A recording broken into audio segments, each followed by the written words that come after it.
बिस्मिल्लाहिर्रहमानिर्रहीम। Second year. आज हम देखेंगे क्वेश्चन नंबर 9।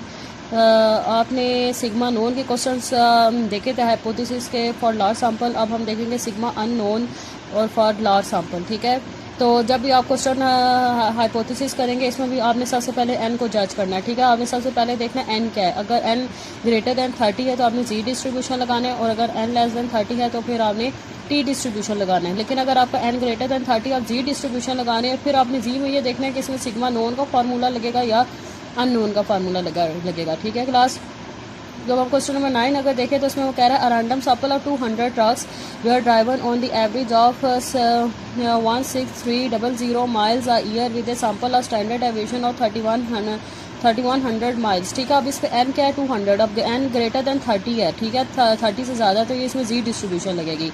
अब ये जो सैम्पल साइज़ है, सैम्पल साइज़ के साथ उसकी एवरेज की बात कर रहा है। इसका मतलब ये एक्स बार है, और उसके साथ ही सैम्पल साइज़ के साथ ही एवरेज और स्टैंडर्ड एविएशन की बात कर रहा है, तो इसका मतलब ये एक्स बार है और ये कैपिटल एस है। ठीक है, तो इसमें जो सिग्मा है अननोन लगेगा। ठीक है, अब आपने सिग्मा नोन है अननोन है ये आपने खुद डिसाइड करना है क्वेश्चन में स्टेटमेंट को देख के। ठीक है क्लास, तो इसमें जब सैम्पल साइज़ के साथ ही आपको मैंने बताया था मीन की और स्टैंडर्ड एविएशन की बात करता है तो वो एक्स बार और कैपिटल एस होता है। ठीक है, अगर आपको स्टैंडर्ड एविएशन की अलग से बात करेगा शुरू में या एंड पे बात करता है तो वो आपका सिग्मा होता है। तो एन आपके पास 200 है, एक्स बार आपके पास 16300 है, और स्टैंडर्ड एविएशन आपके पास है 3100। ठीक है, फिर वो कह रहा है test the null hypothesis that the average truck mediates in the population is 17,000 miles a year against the alternative hypothesis that the average is less. अब ये 17,000 है, ये पॉपुलेशन मीन है, मतलब ये आपका म्यू है। ठीक है, तो इसमें वो कह रहा है कि एवरेज इज लेस। अब एवरेज इज लेस है, ये इसका क्या मतलब है? मैंने आपको बताया था जब आप स्टेटमेंट में पढ़े अगर ग्रेटर लेस की बात है, अब इसमें लेस की बात हो रही है तो उसका मतलब ये वन टेल बार है। अगर कोई स्टेटमेंट में कोई स्पेसिफिक आपको उसने कोई खास पे स्टेटमेंट नहीं दी हुई, कोई ग्रेटर की लेस ग्रेटर या लेस की कोई बात नहीं की होती तो फिर आप क्या सिंपल ले लेते हैं, टू टेल टेस्ट ले लेते हैं। लेकिन अब इस क्वेश्चन में इसमें लेस की इसने बात की। अब ये लेस है, ये H1 को रिप्रेजेंट कर रहा है। ठीक है, ये लेस क्या है, H1 है। ठीक है, तो अब हम H1 में आप क्या लिखेंगे यहाँ पे, सॉरी इसको ठीक कर लेंगे, H1 है तो H1 में आप क्या नोटेशन डालेंगे, लेस का साइन डालेंगे। ठीक है, क्योंकि जो स्टेटमेंट में गिवन होता है वो H1 होता है। ठीक है, तो H1 में वो क्या कह रहा है, दी एवरेज इज लेस, तो H1 में आप क्या लगाएंगे, लेस का साइन लगाएंगे, तो H नॉट आपका क्या हो जाएगा, ग्रेटर देन और इक्वल टू। तो सो H not mu greater than और इक्वल टू 17,000 और H1 म्यू लेस देन 17,000। जो स्टेटमेंट में लेस या ग्रेटर की बात करता है वो H1 को रिप्रेजेंट करता है। ठीक है, तो H1 जो लेस की बात कर रहे हैं ये H1 है, तो H1 में आप कौन सा साइन डालेंगे, लेस का, और H नॉट में आप कौन सा साइन डालेंगे, ग्रेटर देन और इक्वल टू का। सेकंड स्टेप आपका अल्फा 5% लेवल ऑफ सिग्निफिकेंस है तो अल्फा आप 0.05 लेंगे। थर्ड स्टेप टेस्ट स्टैटिस्टिक्स, आप इसमें सिग्मा नोन का फार्मूला लगाएंगे, कैपिटल अननोन का फार्मूला लगाएंगे तो आप कैपिटल एच लिखेंगे। तो फोर्थ स्टेप में आपने जी को फाइंड करना है। एन आपके पास 200 है, म्यू 17,000 है, एक्स बार 16300 है, कैपिटल एस 3100 है, इसमें पुटिंग करें तो जी आपका आ जाएगा -3.19। तो अब जब मैंने आपको बताया था जब आपका लेस का साइन होता है तो लेस का साइन हो तो फिर आप क्या लगाते हैं, G alpha is equal to -1.64। One tail की वैल्यू होगी, साथ साइन माइनस का आएगा क्योंकि लेस का साइन है। अगर आपका यहाँ पे ग्रेटर का साइन होता तो फिर आप कौन सा साइन लगाते हैं, प्लस का लगाते हैं। लेकिन अगर आपका नॉट इक्वल होता तो फिर आप कौन सा साइन लगाते हैं, प्लस माइनस लगाते हैं, लेकिन वो वैल्यू 1.96 होती है, क्योंकि टू टेल की अगर अल्फा 0.05 हो तो टू टेल की वैल्यू 1.96 होती है। तो अब यहाँ पे आपका साइन लेस है तो इसलिए आप क्या लिख रहे हैं, minus Z alpha is equal to -1.64। तो अब आप इस वैल्यू को और इस वैल्यू को आपस में कंपेयर करके अब आप बताएंगे कि आपका H नॉट एक्सेप्ट हो रहा है या रिजेक्ट हो रहा है। तो आप इसका ग्राफ बनाएं, एरिया बनाएं, तो ये इसका एरिया कर रहा है। अब जो माइनस का साइन है वो साइड पे आएगा, ये सारा आपका रीजन रिजेक्शन रीजन है और ये सारा रीजन आपका एक्सेप्टेंस रीजन है। अब देखें आपका जो -3.19 है वो किस रीजन में लाई कर रहा है, वो रिजेक्शन रीजन में लाई कर रहा है। ठीक है, तो इसीलिए आपका H नॉट क्या होगा, रिजेक्ट। लेकिन अगर हम कंपैरिजन से चेक करें तो कंपैरिजन से चेक करने के लिए आपको नेगेटिव्स को हटा के चेक करना है। ठीक है, तो आपने जो उनके नेगेटिव साइन है उनको हटा के चेक करना है। तो अगर आप इस तरह देखें तो 3.19 जो बड़ी बन रही है ऐसे तो आपका H नॉट रिजेक्ट हो रहा है। लेकिन अगर आप नेगेटिव के साथ लगा के चेक करते हैं तो इससे फिर इससे नेगेटिव के साथ ये 3.19 छोटा बनता है, उससे आपका H नॉट क्या आता हो जाता है, एक्सेप्ट हो जाता है। तो इस तरह फिर आपके आंसर जो हैं गलत हो जाते हैं।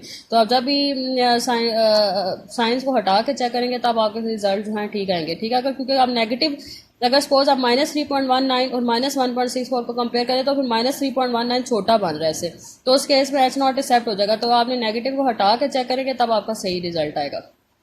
ठीक है, अब आपके जो क्वेश्चन नंबर 8 से ले 8 to 10 है ये आपकी testing of hypothesis sigma unknown के क्वेश्चन है फॉर लार्ज सैंपल, ये आपने करने हैं 8 to 10। ठीक है, सिग्मा अननोन के क्वेश्चन हैं फॉर लार्ज सैंपल, मतलब जी डिस्ट्रीब्यूशन के क्वेश्चन हैं। अब हम नेक्स्ट टॉपिक आज पढ़ेंगे testing of hypothesis for population mean when sigma is unknown small sample and less than 30। अब हम देख लेते हैं, जब आपका सिग्मा अननोन होगा, सैंपल साइज स्मॉल होगा, तो फिर आप इसमें क्या प्रोसीजर लगाएंगे। स्मॉल सैंपल हो तो फिर कौन सी डिस्ट्रीब्यूशन लगती है, टी डिस्ट्रीब्यूशन लगती है, और टी डिस्ट्रीब्यूशन में हमेशा आपका सिग्मा अननोन ही होता है। तो टी डिस्ट्रीब्यूशन में एन क्या होता है आपका लेस देन 30। तो फर्स्ट स्टेप आपके हाइपोथेसिस बनेंगे, 2 टेल टेस्ट भी बन सकता है आपका, ये 1 टेल टेस्ट भी बन सकता है। सेकंड स्टेप आपका alpha, third step test statistics. तो टेस्ट स्टैटिस्टिक्स में आप इसका टी का फॉर्मूला लगाएंगे, T is equal to X bar minus mu divided by small S by under root N with N -1 degree of freedom. जब आप T distribution के question करते हैं फिर आप उसका नीचे डिग्री ऑफ फ्रीडम भी मेंशन करते हैं, ठीक है। जी में तो नहीं करते लेकिन टी में आप मेंशन करते हैं, तो टी में आप साथ उसका डिग्री ऑफ फ्रीडम भी लिखेंगे with N -1 degree of freedom. Fourth step में आप इसकी कैलकुलेटेड वैल्यू को फाइंड करेंगे टी की। फिफ्थ स्टेप आपका क्रिटिकल रीजन, अगर आपका अल्फा स्कोर 0.05 है, तो अगर आपका H1 नॉट इक्वल है, mu not equal to mu not है, तो फिर आप क्या लेंगे plus minus T alpha by two N -1, ठीक है। अब इसको सॉल्व करके आप टी के टेबल में देखेंगे। फिर अगर आपका H1 ग्रेटर का साइन है तो फिर आप क्या लिखेंगे प्लस टी अल्फा एन -1, ठीक है। और अगर आपका H1 में लेस का साइन है तो फिर आप क्या लेंगे माइनस टी अल्फा एन -1, ठीक है। ये आप टेबल से देख के टी को सॉल्व करेंगे, क्रिटिकल वैल्यू इसकी, टी की क्रिटिकल वैल्यू। सिक्स स्टेप आपका कंक्लूजन, अगर आपका नॉट इक्वल है तो फिर आप साइन के आप इस तरह का कर्व बनाएंगे, यहाँ इस पॉइंट पे आप लिखेंगे plus T alpha by two N -1 और इस पॉइंट पे आप लिखेंगे minus T alpha by two N -1। ये वैल्यूज आपकी टेबल से निकलेंगी। ये रीजन आपका रिजेक्शन रीजन है और ये रीजन आपका एक्सेप्टेंस रीजन है। तो अब आपने ये देखना होगा कि आपकी टी की वैल्यू किस रीजन में लाई कर रही है। अगर रिजेक्शन रीजन में लाई करेगी तो एच नॉट रिजेक्ट होगा, अगर एक्सेप्टेंस रीजन में लाई करेगी तो एच नॉट एक्सेप्ट होगा। अगर ग्रेटर का साइन है तो फिर ग्रेटर का पॉइंट इधर आएगा, प्लस टी अल्फा एन -1, ये आपका रिजेक्शन रीजन है और ये सारा रीजन आपका एक्सेप्टेंस रीजन है। अगर आपका लेस का साइन है तो फिर पॉइंट इधर आएगा, माइनस टी अल्फा एन -1, ये आपका रीजन सारा रिजेक्शन रीजन है और ये रीजन आपका सारा एक्सेप्टेंस रीजन है, ठीक है। ये आपके स्टेप्स हो गए। तो अब हम इसका क्वेश्चन देख लेते हैं, long question for T distribution. तो क्वेश्चन नंबर 12 देख लेते हैं। तो क्वेश्चन नंबर 12 में वो कह रहा है random sample of 10 from A population. अब रैंडम सैंपल 10 है, मतलब आपको एन 10 दिया हुआ है, तो इससे समझ जाएंगे आपकी डिस्ट्रीब्यूशन कौन सी है, इसमें टी डिस्ट्रीब्यूशन आप लगाएंगे। एक्स बार आपको 20 दिया हुआ है, sum of square of deviation of mean आपको 144 दिया हुआ है और हाइपोथेसिस उसने आपको गिवन दिया हुआ है 1 टेल टेस्ट दिया हुआ है, ठीक है। और अल्फा आपके पास 0.05 है। तो हाइपोथेसिस आपको गिवन थे वो आप एज इट इज लिख दें।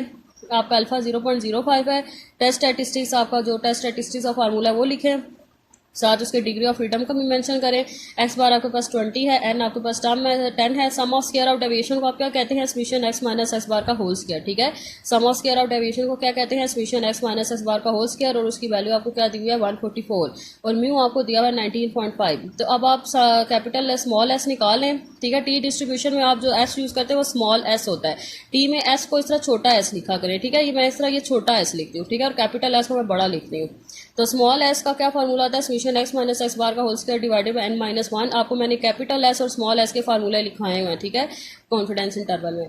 तो अब आप इसे पुटिंग करें तो आपका स्मॉल एस 4 आ जाएगा, फिर इसको टी में सारा डाटा पुट करें तो टी आपका आ जाएगा 0.395। फिर स्टेप आपका क्रिटिकल रीजन है, तो आपका H1 में ग्रेटर का साइन है, ठीक है, ग्रेटर का साइन है, तो फिर आप यहाँ पे नोटेशन क्या लिखेंगे प्लस टी अल्फा एन -1, क्या लिखेंगे प्लस टी अल्फा एन -1। तो अल्फा आपके पास 0.05 है, एन आपका 10 है, 10 -1, तो 0.05 को आप 9 में देखें टी के टेबल में, तो आपकी वैल्यू क्या आएगी 1.833, ठीक है। तो ये आप यहाँ से देख लें 0. ये ऊपर वाली वैल्यू से 0.05 को आप 9 में देखें तो वैल्यू क्या आ रही है 1.833, ठीक है। यहाँ टी के टेबल से देखेंगे, टी डिस्ट्रीब्यूशन के क्वेश्चंस को आप टी के टेबल में देखेंगे, ठीक है। तो आपकी वैल्यू आ गई। अब आप इसको ड्रॉ करें तो जो प्लस जब आपका H1 ग्रेटर होता है तो ग्रेटर वाला पॉइंट इधर आता है, ठीक है। तो ये 1.883 वैल्यू इधर लिख दें इस पॉइंट पे। ये आपका सारा रीजन रिजेक्शन रीजन है और ये सारा रीजन आपका एक्सेप्टेंस रीजन है। अब आप देखें जो आपकी टी की वैल्यू 0.395 थी वो एक्सेप्टेंस रीजन में लाइक आ रही है, तो इसलिए आपका H नॉट एक्सेप्ट हो रहा है। अब हम देख लेते हैं क्वेश्चन नंबर 14। तो क्वेश्चन नंबर 14 में उसने आपको ये सारा डाटा दिया हुआ है, ये आपको उसने डाटा दिया हुआ है, ठीक है। ये सारा कुछ डाटा गिवन है, ठीक है। उसमें कह रहा है are these error consistent with the hypothesis that the population error has a zero mean. ये जीरो मीन क्या है, पॉपुलेशन मीन, मतलब जो आपको म्यू दिया हुआ है पॉपुलेशन मीन वो कह रहा है वो जीरो है। तो अल्फा उसने क्या दिया हुआ है 0.01। अब आप इसको क्वेश्चन आपको कोई स्पेसिफिक स्टेटमेंट नजर नहीं आ रही, कोई ग्रेटर लेस की बात नहीं कर रहा, तो हम सिंपल क्या ले लेंगे 2 टेल टेस्ट ले लेंगे। तो आप क्या लिखेंगे H not mu equal to 0, क्योंकि म्यू 0 है तो यहाँ पे हम क्या लिखेंगे 0, ठीक है। तो H not mu equal to 0 और H1 H1 mu not equal to zero, ये H1 है, ठीक है। H1 mu not equal to zero, तो कोई स्पेसिफिक स्टेटमेंट गिवन नहीं थी, तो हम सिंपल क्या लेंगे, टू टेल टेस्ट लेंगे। तो यहाँ पे म्यू की वैल्यू जीरो थी, तो इसलिए हमने जीरो लिखे, क्योंकि क्वेश्चन में आपको उसने म्यू जीरो दिया हुआ है। अल्फा आप क्या लेंगे, 0.01, ठीक है। फिर थर्ड स्टेप टेस्ट स्टैटिस्टिक्स, ठीक है। फोर्थ स्टेप में कैलकुलेशन करेंगे, म्यू आपके पास जीरो दिया हुआ है, जो डाटा है आपको दिया हुआ है उसमें टोटल एंड 6 है, ठीक है। तो उस डाटा में से आप मीन निकालें, आप उस डाटा को सबका सम करें, उस जो आपको डाटा गिवन है उस सबका सम करें तो वो 49 आएगा, और उसको 6 पे डिवाइड करें तो मीन का आ जाएगा 8.17। ये स्मॉल एस स्क्वायर का फार्मूला है, ठीक है। स्मॉल एस स्क्वायर का ये फार्मूला होता है, कैपिटल एस स्क्वायर का दूसरा फार्मूला होता है। सारे फार्मूलेज मैंने आपको लिखवाए हुए हैं। तो ये स्मॉल एस स्क्वायर का टी में ये वाला फार्मूला लगता है स्मॉल एस स्क्वायर में। तो एन क्या है, 6 - 1 5 है। आप जो आपको डाटा गिवन है क्वेश्चन में उस सब का स्क्वायर लेके सम करें तो वैल्यू आएगी 24319, और एक्स का सम है 49, उसका होल स्क्वायर बाई 6। सॉल्व करें तो स्मॉल एस आ जाएगा 69.16। एक्स ये एस स्क्वायर है, इस पे अंडर रूट लेंगे तो स्मॉल एस आ जाएगा, ठीक है। फिर इसमें टी में पुट करें तो टी आपका आ जाएगा 0.29। अब आपका अल्फा 0.01 है, ठीक है। तो जब आप टू टेल टेस्ट लेते हैं तो टू टेल में टेस्ट में आप क्रिटिकल वैल्यू का लेते हैं plus minus T alpha by 2 n-1, ठीक है। ये मैंने आपको टॉपिक स्टार्ट में सारा समझाया था। जब आप ग्रेटर लेते हैं तो ग्रेटर में क्या होता है, प्लस टी अल्फा n-1। जब लेस होता है फिर क्या लेते हैं, माइनस टी अल्फा n-1। जब टू टेल होता है नॉट इक्वल होता है फिर आप क्या लेते हैं, plus minus T alpha by 2 n-1। तो 0.01 बाई 2 6 - 1, तो 0.01 को 2 पे डिवाइड किया तो वैल्यू आएगी 0.005 और 5। तो आपने 0.005 को किस में देखना है, 5 में देखना है।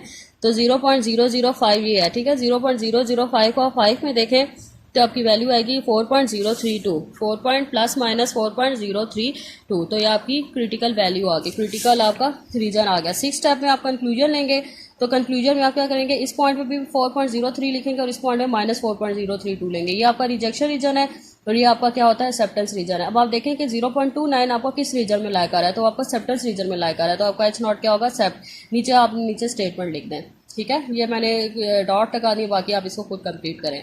तो ये आज का यही लेक्चर था। तो क्वेश्चन नंबर 11 to 17 जो है ये आपके अननोन सिग्मा अननोन के क्वेश्चन है for small sample T distribution. 11 to 17 ये आपके टी डिस्ट्रीब्यूशन के क्वेश्चन हैं, ठीक है। तो अब आपका ये होमवर्क है और आपकी डायरी है कि आपने लॉन्ग क्वेश्चन नंबर 8 to 17 ये आपने लॉन्ग क्वेश्चंस करने हैं, और शॉर्ट क्वेश्चन 13 39 to 44 ये आपने करके मुझे चेक करवाने हैं। अगर आपको कुछ चीज़ समझ नहीं आती तो आप मुझसे पूछ सकते हैं। अल्लाह हाफिज़।